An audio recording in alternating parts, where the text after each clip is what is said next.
Alright guys, welcome to your 40th XHTML and CSS tutorial, and in this tutorial I'm going to begin to talk about the last main topic that I want to talk to you guys about concerning basic beginner web development, and that is the use of something called forms. So before, we pretty much made websites where basically we gave information to the user, we showed them pictures, we can write paragraphs, show them headers, make them click links, but what happens when we need to get information from the user? For example, maybe we were building a social networking site and we need the user to sign up with a username and password. Maybe we were building an auction site and we needed the user to give us information about their item, let them upload pictures. Well, in order to do all this, we need to do something called forms. Actually, I didn't say that right. We don't need to do forms. We we need to utilize the use of forms. Now, a form is basically the way you input data to give to a website, and this includes typing in your username, uploading pictures, selecting items from a drop-down list, clicking radio buttons, checking options. All of that stuff is included in this special thing called forms. So this is more XHTML than CSS, but I wanted to save it for the very end because this is kind of the gray area between XHTML web development and web programming. So this is basically, I'm going to show you guys how to set up a form, but in order to, take that data and, store it in a database, or maybe calculate it and give them back a number or an answer, we need to add some computer programming in there, and we're not ready for that yet. So let's go ahead and first learn how to set up a basic form. So the form starts out with the tag form, and it ends with an ending tag form. Now, all of your form elements, such as all your buttons, boxes, text areas, are going to go in here.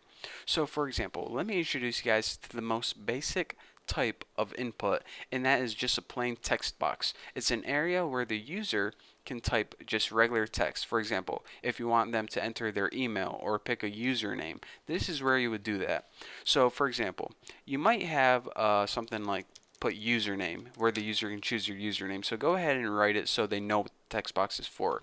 And now, in order to give you that input, you need to type in the word input. This is a special tag that you're going to be seeing a lot more in the future. And now, after this, you have to say what type of input is it. And I just want a plain old text input. I want a place where they can input text. And anyways, so we know that this is a spot where they can input text. But say we have a bunch of different places, or excuse me, a bunch of different inputs in our form.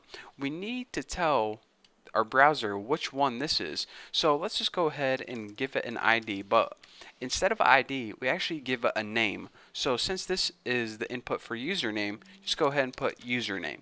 And the reason, like, let's say this, say you had one, say you're making a website where you need their mailing address. You would have one input for their name, one input for their road, one input for their country.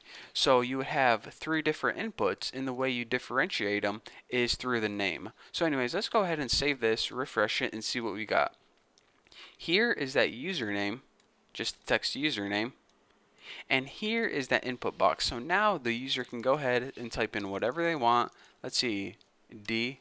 Looks like that would be a good username, so I think I'll just use that. Genie. Actually, oh, I know why that's popping up, because this guy, he signed up on my forum, and he was trying to spam it, so I copied his name, and I had to ban him. So anyways, if you see this guy, tell him to quit spamming my forum, because it was annoying. So anyways, that is the very basics of a text input.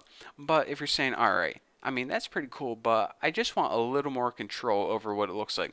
Well, by default, it gives you like, I don't know, however many spaces this is wide. If you want to change the size of this text input, what you need to do is you need to add another attribute called size. And whenever you fill this in, let's say you want to change it to like, I'll make it really noticeable, just put like 5 or something, and refresh this, your input is now 5, I don't know, what is it, characters or 5 pixels or whatever. It's just 5 long. I don't even know what the the measurement is, but anyways, that is how you change the size of it from anywhere from 5 to 50. It can be actually any size you want. There's 150 long. So that's pretty cool, but let me guys show you this. Even if you have a size of like 10 or something like that, you might be thinking, alright, I don't want the user to enter a username or something more than 10 characters long, so I just put size of 10 and that'll work. But check it out. They can still enter a username however long they want. So the size just pretty much changes the view of it or how it looks. If you want to actually limit the amount of characters they can put in, then you need another attribute called max length. And you can set this equal to, let's just set equal to 5 or something. And now, once we go ahead, and let's get rid of the size attribute because we don't need that anymore. And now, once we go ahead and save this and refresh, check it out. The size is default, but the user can only enter 5 characters since, look, do you hear me typing on the keyboard? See, I'm typing right now, but it won't let me enter any more characters.